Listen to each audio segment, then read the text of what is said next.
ጤና ይስጥልን የሰርክል ቤተሰቦች እንደምን አላችሁ? እንግዲህ ዛሬ የምናየው ደግሞ ባለፉት 8 ዓመታት በኢትዮጵያ ኦርቶዶክስ ተዋህዶ አማኞች ላይ የተፈጸመውን አሰቃቂ ግድያና ጭፍጨፋ ጥቃቶችን በተመለከተ ዳታን መሰረት አድርገን እናያለን። እንግዲህ ባለፉት 8 ዓመታት በኢትዮጵያ በተከሰቱ ፖለቲካዊና ማህበራዊ ለውጦች ሳቢያ የኢትዮጵያ ኦርቶዶክስ ተዋህዶ ቤተክርስቲያንና አማኞቿ ታይቶ ለማይታወቅ ከፍተኛ ጥቃት መጋለጣቸው የሚታወቅ ነው።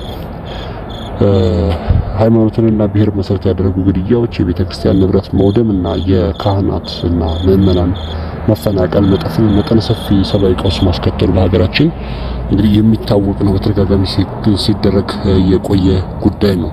እንደው ጠቅላላ አድርገን እስቲ በሀገሪቱ ላይ አጠቃላይ ምን ተከናወነ፣ የት ምን ተከናወነ የሚለውን እንየውና በኋላ ላይ ደግሞ ሰፋ ያለውን በተለይ ኦሮሚያ ክልልና በአዲስ አበባ ያለው ሁኔታ ምን ይመስላል የሚለውን እናየዋለን ማለት ነው። እንግዲህ የመጀመሪያውን ስናነሳ የግድያና የአሰቃቂ ጥቃቶችን ዳታ በተመለከተ በተለያዩ ክልሎች በተለይም በኦሮሚያ፣ በቤኒሻንጉል ጉሙዝና በደቡብ ክልል ክፍሎች አማኞች ላይ በሃይማኖታቸው ምክንያት ብቻ ተለይተው ጥቃት የደረሰባቸው በርካቶች ናቸው።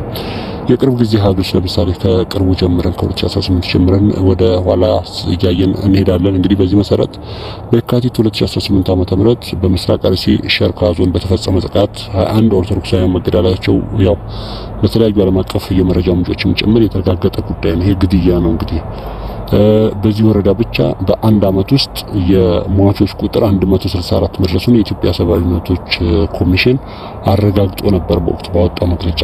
አስቡት እንግዲህ ከአንድ ወረዳ ውስጥ 164 ኦርቶዶክሳውያን በዚህ መልኩ የዘር ማጥፋት ተፈጽሞባቸዋል ማለት እኔ ዓለም ለምን ዝም እንደሚል ለምን ኢትዮጵያውያን ራሱ ይሄን ሁሉ ጉዳትና ውርደት እንደምንታገስ ግራ አጋቢ ነው።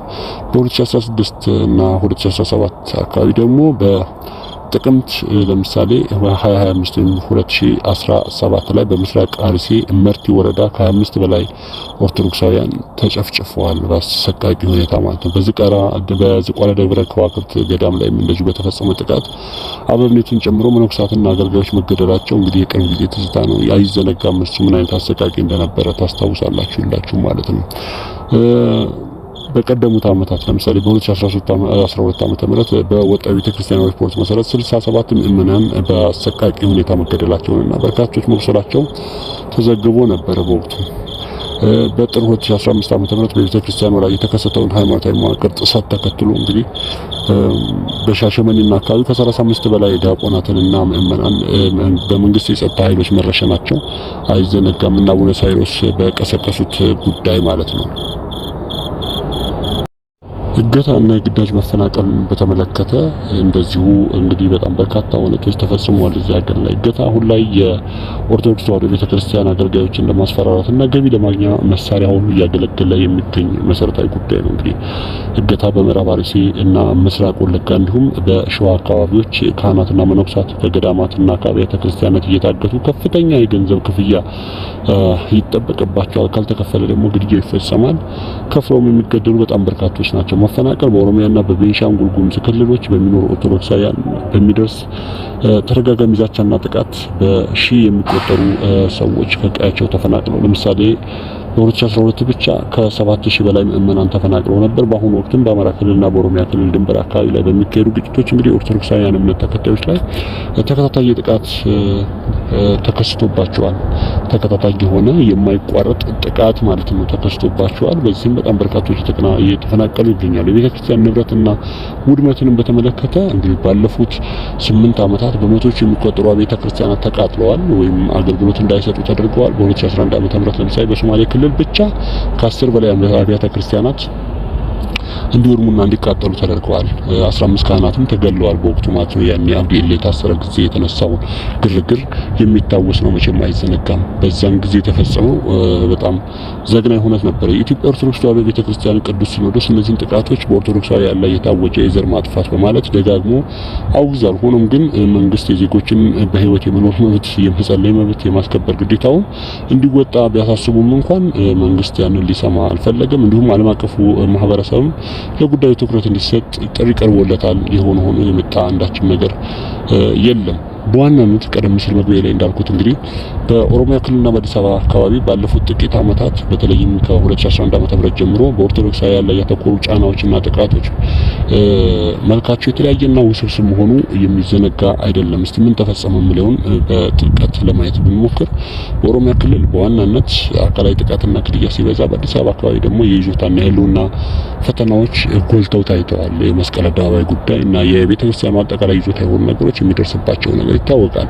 መዋቅራዊ ነው። በአጠቃላይ በፖለቲካዊ መዋቅር ውስጥ በሀገሪቱ ባለው ቢሮክራሲያዊ ስርዓት ውስጥ ለመስተናገድ ራሱ በጣም ራሱን የቻለ ፈተና ሆኖ የሚገኝ ነው። ይሄን የምናወራው እንግዲህ ስለ ዋና ከተማ ነው። ዋና ከተማ ላይ ያሉ የቤተክርስቲያኗ ንብረቶችና ይዞታዎች የሆኑ የሚደርስባቸውን እንግልትና ፈተና የህልውና ስጋት በቀጥታ የሚያመላክት ነው። እንግዲህ በኦሮሚያ ክልል የተፈጸሙ ጥቃቶችን በተመለከተ እና መፈናቀሎችን በተመለከተ ኦርቶዶክሳውያን በብዛት የሚገደሉበትና የሚፈናቀሉበት ቀዳሚው ክልል መሆኑ አይዘነጋም። እንግዲህ አሰቃቂ ግድያዎችን በተመለከተ ለምሳሌ ቀደም ሲል እንዳነሳሁት በ2012 በክልሉ በተቀሰቀሰ ግርግር 67 ኦርቶዶክሳውያን በአሰቃቂ ሁኔታ በድንጋይና በገጀራ ተገለዋል። እንግዲህ ይሄ ማለት ጀዋር ተከበብኩ ያለ ጊዜ ማለት ነው። ወዲያው ደግሞ በሰኔም እንደዚሁ የአርቲስት ሃጫሉ ሁንዴሳን ግድያ ተከትሎ በሻሸመኔ ዝዋይና ባቱ አካባቢዎች በምስራቅና ምዕራብ ሐረርጌ ምን የቀረ ነገር አለ? በሁሉም አካባቢዎች ቤተክርስቲያኗን በወቅቱ ባወጣችው መረጃ የአማኞች መኖሪያ ቤቶችና የንግድ ተቋማት ተለይተው እንዲቃጠሉ ተደርጓል። ከ80 በላይ ኦርቶዶክሳውያንም በዚህ ሁነት ተጨፍጭፈዋል። በጣም በሚያሳዝንና በሚዘገነን አይነት መንገድ ማለት ነው። በነገራችን ላይ ያንን ጥናት ሄደው ካዩ ሰዎች መካከል የኛም አባላት አሉበትና በጣም የሚዘገነን ሁነት ነበር የተፈጸመው። በ2016 ዓ.ም እንግዲህ በአርሲ ቀደም ሲል ያነሳሁት 164 ሰዎች በአንድ አመት ውስጥ ያለቁበት ሁነት እየተፈጸመ ነው። ይሄም ኦሮሚያ ክልል ነው። እንግዲህ የገዳማት ጥቃትን በተመለከተ በዝቋላ ቅድም እንዳነሳሁት አበብነቱን ጨምሮ በጣም በርካቶች ለዚህ የተዳረጉበት ሁኔታ ነው። እገታን በተመለከተ እንግዲህ በሰሜን ሸዋ በምዕራብ ወለጋና በመሳሰሉት ሀገረ ስብከቶች እንግዲህ በጣም በርካታ ካህናት በታጣቂዎች እየታገቱ ለቤተክርስቲያኗ ከባድ የኢኮኖሚ ጫናን እንዲደርስባቸው ተደርጓል። በዚህ ብቻ አልተቋጨም። እንግዲህ ፈተናው በጣም ሰፊ ነው። በነገራችን ላይ የሚያደርሱት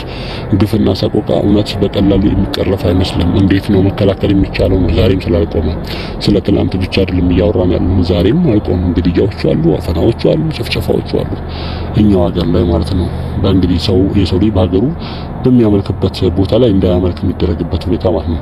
በአዲስ አበባ የደረሱ ጫናዎችና ተቃውሞችን በተመለከተ በአዲስ አበባ ጥቃቱ በአብዛኛው ከመዋቅር ከመሬት ይዞታና ከሃይማኖት ስርዓቶች ጋር እየተያያዘ ነው። እንግዲህ ጥር 2015 ዓ.ም በቤተክርስቲያኗ ላይ የተቃጣው የመዋቅር ክፍፍል በመቃወም ጥቁር የለበሱ አማኞች ላይ በአዲስ አበባ የተለያዩ ክፍለ ከተሞች ለምሳሌ በመከኒሳ አቦ ከፍተኛ ድብደባና እስራት ተከስቷል። እንግዲህ የመስቀል አደባባይን የይዞታ ውዝግብ በተመለከተ በዓልን ለማክበር በሚደረጉ ዝግጅቶች ላይ መንግስታዊ ጫናዎች መኖራቸውን ቤተክርስቲያኗ ደጋግማ ስትገልጽ ቆይታለች። በተለይም በመስቀል አደባባይ አጠቃቀም ላይ ከመንግስት ጋር የነበረው አለመግባባት የምዕመናንን ከፍተኛ ተቃውሞ ቀስቅሶ ነበር።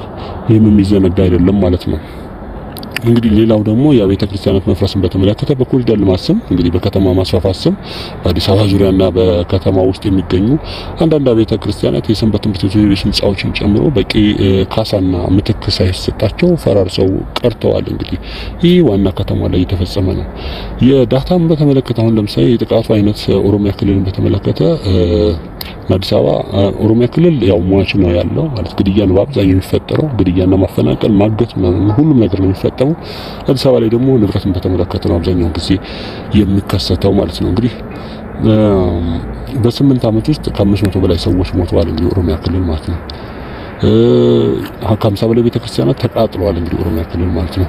ከ40 በላይም የይዞታ ጥያቄዎች እንግዲህ በጣም በርካታ ሺዎች ተፈናቅለው ይህ ሁሉ ሆነት ተከስቷል ማለት ነው። ለዛሬው ይሄንን ካልኩ ይበቃኛል። ሰርክላያን ገጻችን ላይክ እና ሼር በማድረግ ሀሳብ አስተያየታችሁን አዎንታዊ ይሁን አሉታዊ ሀሳባችሁን አስፍሩልን እንላለን።